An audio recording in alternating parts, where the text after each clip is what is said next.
This is the Ecommerce Braintrust, a podcast about building momentum online for established consumer brands.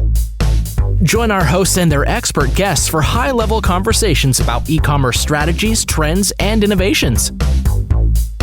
Access our Braintrust and boost your brand's e-commerce potential. Welcome to the Ecommerce Braintrust podcast. I'm Julie Spear, Head of Retail Marketplace Services at Acadia. Today, I'm joined by Ross Walker, Retail Media Team Lead, and Damiano, Senior Retail Media Manager. For those who might have missed it, Ross and Damiano just presented their outlook on cross-channel retail media allocation alongside Stratably. And they'll be discussing some of the key takeaways from that presentation with us today. Welcome, Ross and Damiano. It's great to have you both back on the podcast. Thanks for having us. Yeah, thank you. You're both regulars at this point, so it's a couple of old friends sitting around talking retail media allocation as one does. Yeah, cocktails next time, please. Yeah. Okay, we'll have to change the timing on our calendars for when we record this to make that acceptable, but it can be done. Yeah, great. All right, well, we've spoken a lot about retail media allocation in the past, and back in 2022, we actually put some research out on the state of the industry. Given that this seems to be one of those topics that both brands and agencies are always trying to wrap their arms around, what feels different about how we approach retail media allocation now as opposed to 2 years ago when we did that initial research? Yeah, it's a really good question. I think from a client perspective, not a lot has changed. So we found a lot of brands, they allocate their media per retailer, and they're often dictated as a percentage of gross revenue or a key metric like ROAS. We tried to challenge that a couple of years ago. And I mean, fundamentally, we still feel that it is somewhat short-sighted. But the nature of the way clients view a lot of these platforms, I think, hasn't changed too much. One of the things that I would want to call out that's changed is our view around not just allocating your budget based on size or other metrics like your ability to reach different customers, but around like the incrementality of those investments. And I think that they were all really nascent and everyone's experience of the channels was nascent and they're all testing and learning and trying to see what worked and what didn't. And now when we measure success, we look at advertising investment in how does total sales on those channels respond as like a metric that really matters. And I know, Damiano, you have some other key metrics that you look at that you would say are more valuable now than they were a couple of years ago. Yeah, I think it's very important to view everything very holistically and not very siloed. I think that that's where a lot of our clients and brands are still kind of in that phase of they just look at one retailer at a time. Whereas I think that the brands that are a little bit more advanced are really looking holistically at everything and looking at the shortcomings, the limitations, and the opportunities, and the things that you can do in each platform to really leverage everything from advertising tactics to data to literally everything to kind of grow the brand as much as they possibly can. So what has changed? Not a lot, but I think that we are starting to see some brands starting to become more savvy and starting to look at more of that omnichannel kind of everything working together rather than I'm present in 3 different marketplaces and they shouldn't communicate between each other.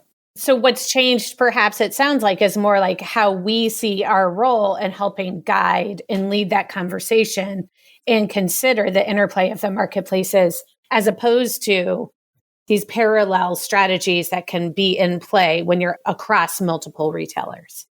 Yeah, 100%. I think, as Ross mentioned, it's very short-sighted, kind of that siloed approach. And when you're allocating media as a percentage of your sales or by a metric like ROAS, what happens to also your goals that you want to achieve is that they also become very short-sighted. And the people managing your campaigns only really look 30 days into the future because it's, well, I just need to achieve a 10 ROAS and I'm fine. I've met my goal.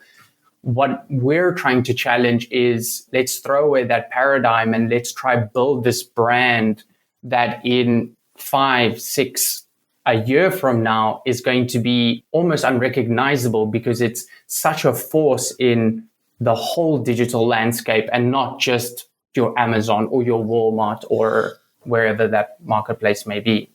Let's bring it to life a little bit and build out a scenario. And let's say we're a dog food brand in the pet category.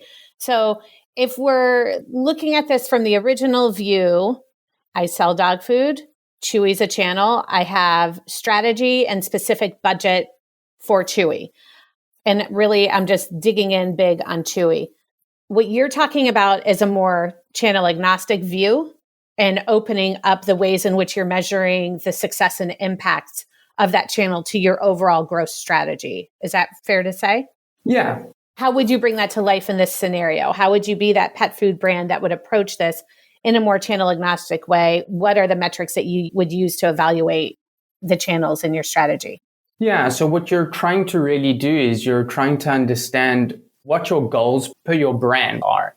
And then trying to understand in each channel, what are the limitations and what are the driving forces and opportunities in each of these channels. Bring all of that information together and find the best strategy around leveraging or limiting the challenges in each of these platforms. Kind of an example is if we are in Chewy and that's going to be, we believe, our main channel, but we're also present in Amazon and Walmart.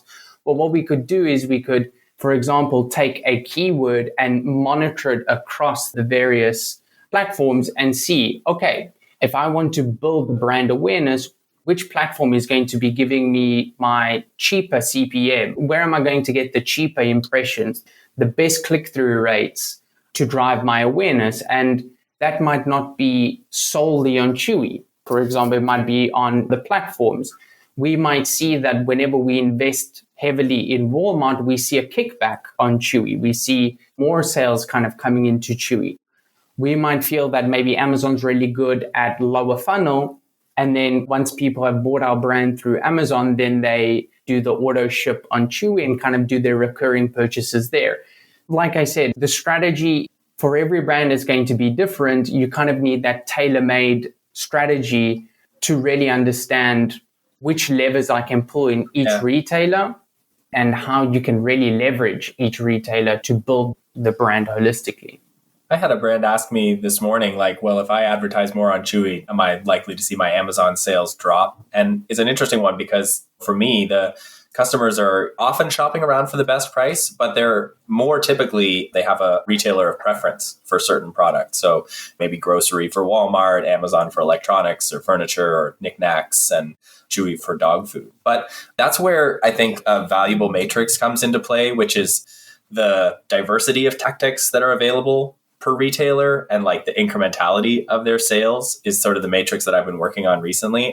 Amazon and Walmart have both on-site and off-site advertising capacity. So you can use the audience data that you get on Amazon to like build your awareness on Prime Video or through third-party advertising through DSP. Walmart also has off-site capacity through their partnership with Trade Desk. So you can leverage those audiences to build awareness off the channel, and then you can see growth on Chewy, and then the retail, and then people are agnostic about where they make their purchase. Or it could be that someone sees your ad while they're shopping for a product of choice because they're in market for dog food on Amazon, but they like to make their purchases on Chewy itself. So that's where having a view to what's possible across retailers is really helpful because, yeah, like Damiano said, you have to know where to place your bets. So if I'm a dog food company, I can't do all the awareness that I'd like to do on Chewy. So I have to look to other retailers to get it done, but it can be supporting a holistic omnichannel strategy.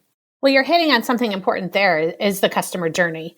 You both are managing brands across a number of retail channels and managing an omnichannel overall strategy. Yeah. Do you have a take on the different channels, those that might be particularly effective for, like you said, Ross, the top of funnel versus mid funnel versus lower funnel tactics? For me, the ones that are most valuable for top of funnel tactics are Amazon 1 and Walmart 2, and then Instacart starts to come in after that. And then for bottom of funnel, like they all have their strengths, but some of them are limited. They can't go beyond. So Chewy, Kroger, like they're very much limited to like the on-site placement piece. But I think all the retailers are trying to get a piece of the off-site pie and leverage their audiences elsewhere. I have an interesting case study from a brand that we manage they had a partnership with Instacart, and they had it was an ad for Instacart, but their brand was featured, and it was part of like a big award ceremony, and the ad was on linear TV. So it was like on televisions across the US and the world. And it was a partnership with Instacart, but the brand, like, can you guess where the brand saw the biggest sales uplift?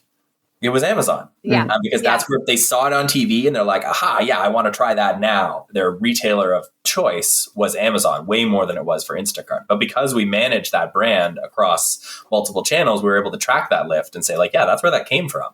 The retailer's agnostic. But if you have the opportunity to do some upper funnel investments, like, you have to make sure you're tracking the overall for your brand. Yeah. And just to add on to your point, Ross, we always see such a huge correlation between social and retail in general. How many times have we seen something go viral on TikTok and then sell out on Amazon and Walmart, etc.?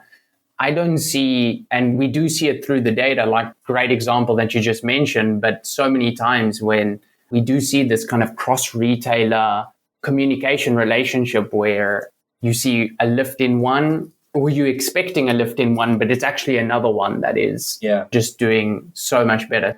And I think that that's just going to develop more as customers become more attuned to various retailers now that they have. They're really spoiled for choice. I think that this is going to start happening even more as we go into the future. Yeah. I think it's often helpful as we're considering strategies and what to do to take a look at what we know not to do.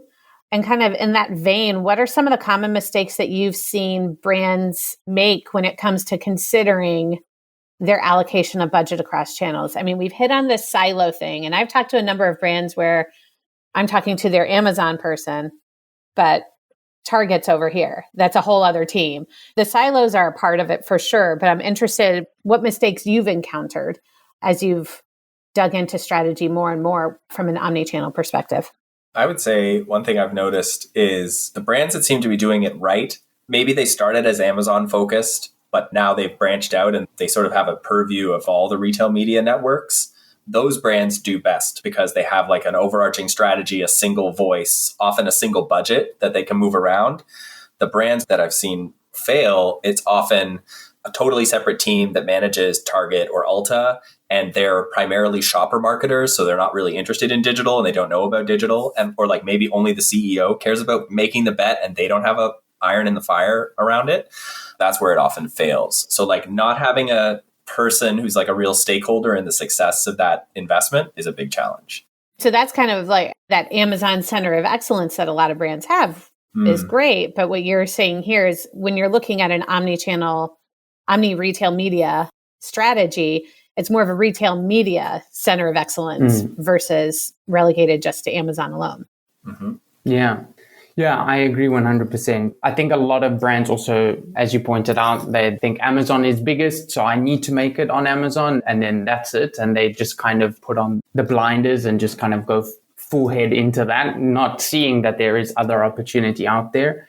I would also add a lot of brands who aren't willing to test, who aren't willing to kind of maybe set a little bit of budget aside to maybe venture into a new retailer or invest a little bit more in one that they're already in to see kind of how these various channels are communicating between each other.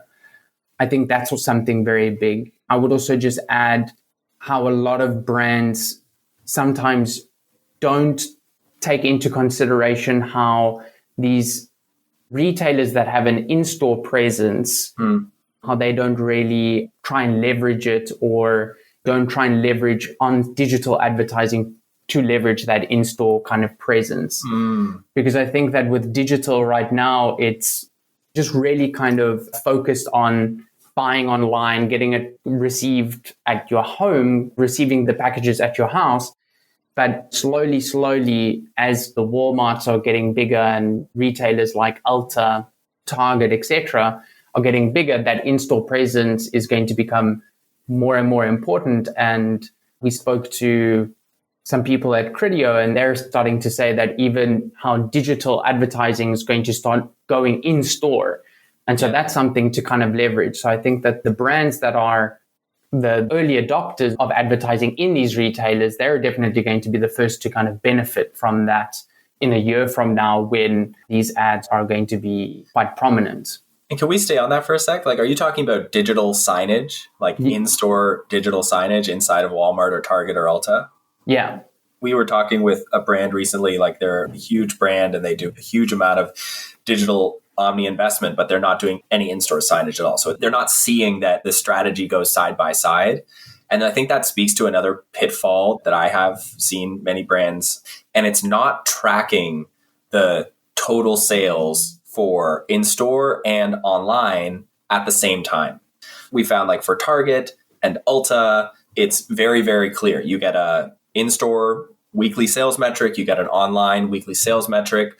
Walmart used to be a little bit more straightforward. They've kind of complicated things recently with Luminate, but they still have an in-store versus e-commerce way to separate your data. So you know what percentage of your sales originate digitally and what percentage are happening only in store. And we track both of those things. So if a brand is not tracking both of those things side by side with their advertising investment, then they're going to have a really hard time understanding what the value is. Like, you can't just rely on the ad metrics alone. You have to see what the impact to total sales is. And a lot of brands that fall down in this area is they try and test multiple retail media networks at the same time, and they don't have the internal attribution set up. So they don't know how total sales are fluctuating. They don't know how ad sales are contributing to it. So that's a big pitfall. It can be a real analytical mess if your team doesn't have access to that data. Well, that's a perfect segue to my next question, which is around what works. What have you seen work from a reporting framework, from an analytics framework, or a metrics tracking framework where you're seeing brands that are getting it right? What does that look like? Yeah, so the flip side of that, the brands that we've seen do well consistently across the retailers that they've been investing in over time, like over the course of the last few years that we've been working with them, they have really clear metrics that they share with us on like total channel sales, online and in-store. So we know what's working and what's not. We have consistent creative campaigns that we're able to leverage across retail channels. So it's like the same creative voice, the same creative campaign across the omnichannel. And we also have like apples to apples comparison of metrics across channels. And so for brands that are in Walmart and Amazon and Instacart and Target, we know what to look at. So we're comparing things side by side in the right way. So for example, with Target, they're running on Citrus, now Epsilon. So we look at the advanced reports. So we have a really clear view on advertising sales that are exactly the same attribution model as what's used on Walmart and Amazon and Instacart. We also know we're really careful about our new to brand metrics. So we know that the attribution model for Amazon and Walmart is not the same as that for Instacart. So we're very careful about comparing those side by side. Having that depth of understanding across like metrics to track and consistency of reporting really helps everyone be on the same page. The advent of all the different retail media networks over the years has been something to follow. And we've had so many develop over the past 4.5, 5 years. As someone that's in it and an excited observer of watching how these retail media networks have evolved, have you been able to chart a typical life cycle of a retail media network when you see them? What's the path to them maturing? Amazon kind of sets the standard, obviously, for a retail media channel for brands in terms of its maturity, the data, insights, reach, diversity of tactics, all of that. Is there a general path that you've seen it play across networks as they mature in their offering for brands? Yeah, I would say that there is quite a visible path. I think that a lot of, especially new retailers, they certainly start at the lower funnel because I just think that that's what brands are most interested in. They want to see their sales increase. Those are normally the first kind of, let's say, tactics that are deployed on their own websites and all of the metrics that kind of go with that and reporting. So your typical ROAS, your sales, your attributed sales, etc. Then once that the brands have those, let's say, tactics established, then they kind of move up and out or up and away in the sense that they move higher up the funnel. So less lower funnel, more towards the consideration and awareness tactics, and then away in terms of going offsite. I think that that's often like the last part of the puzzle. I would definitely say also one thing that is just also very important to remember is that a lot of retailers, their media offering is also very limited to whatever platform or what media, well, what would you call a Criteo, Promote IQ, a media? Like a platform, like a digital platform. Yeah, a digital platform. Retailer. Yeah, whoever hosts their ads, for example. So a lot of retailers are very subject to these kinds of platforms like a Promote IQ, a Citrus, a Criteo. So they're quite bound by whatever advancement these companies offer first. Also, in terms of metrics, we don't have like the deeper standardization between these retailers because each retailer will follow maybe what Criteo is doing or maybe what Amazon is doing. And yeah, there's definitely a call for more standardization. As Ross pointed out, it's a bit of an issue that is currently present in the market. I think Target is a really good example of that because they've been on Citrus or Criteo for a long time. That was how anyone accessed. And if you look at the data, like their e-commerce growth, like really stalled out over the course of the last few years. And I think on their, maybe not their last quarterly earnings, but one earlier this year, like they really got lambasted for falling behind and not capturing the digital opportunity. And that's why I think you're seeing them develop their own retail media platform now to follow in the footsteps of Walmart that develop their own vertically integrated ad stack to support themselves as a retailer. I'm not 100% sure, but I think they're white labeling the Criteo or the Citrus platform. So forgive me about that detail to start. But I believe that the purpose of creating their own target retail media network is so that they can develop themselves further. Because if we're being honest about Criteo and Epsilon or Citrus, like they've been really have not developed their offering at all in the last few years. Yeah, I think that's why you're seeing Target. I think they're trying to grab the reins themselves. And the same thing with Kroger. Kroger did the same thing, launching their own platform, and they were previously a part of Promote IQ. And if you look at like the campaign creation, everything, it's identical to what Promote IQ currently give, but now it's on their own platform. And now they're really able to, like you mentioned, Ross, try and develop it further as they kind of get more experience in it. Well, you hit on an important point about what the platforms themselves are prioritizing in their development. You touched on like a lot of the tactics tied to the funnel itself, but what would you suggest that retailers prioritize in their development of their platform in general? Do you go lower funnel and then prioritize your reporting capabilities? Do you go lower funnel, mid funnel, get the reporting capabilities up to snuff and ensure that there's a stronger suite of self-serve options for advertisers? What would you look at as kind of the order of priority as retailers look to advance their offer for brands and make it compelling? I think I've always felt this way, but I think you really start at the bottom and work your way up. So get your reporting and analytics right, get your sponsored products or like on-site ads right first, maximize that opportunity, and then start to move up the funnel from there. Not just because it's low-hanging fruit, but also I think it really proves the value quickly and vets the potential of a channel quickly. So if like the people who are on the site and respond well to your media activities, you have a good idea that you can start to go further afield and leverage that data because it's good quality data. But if you sort of start with awareness, then maybe you don't know so well how well your products are received on the platform or what the opportunity is. So yeah, I've always thought start at the bottom.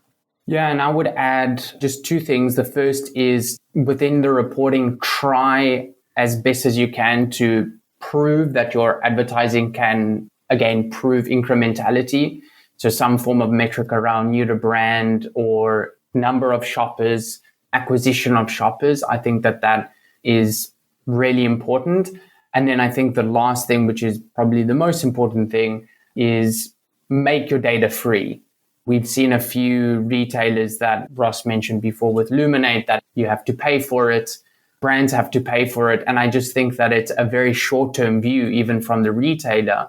We've talked a lot about brands having short-term views today, but sometimes also the retailers have them. And I think that if they just give that information free, that data for free, then you're equipping the brands that are advertising on your website with so much more to then go and test and try and invest in more. And you're going to make more money in the long term by having more investment in your platform rather than hoping that some brand is going to pay an exorbitant price for data that they see already as theirs. Yeah, I mean, I was talking to some brands recently and they're having challenge, like Costco is not giving store level data anymore, and they used to. And that's a big challenge for brands to understand, like, well, how is my business doing here? And Chewy doesn't do a good job of sharing their like total channel sales with brands either.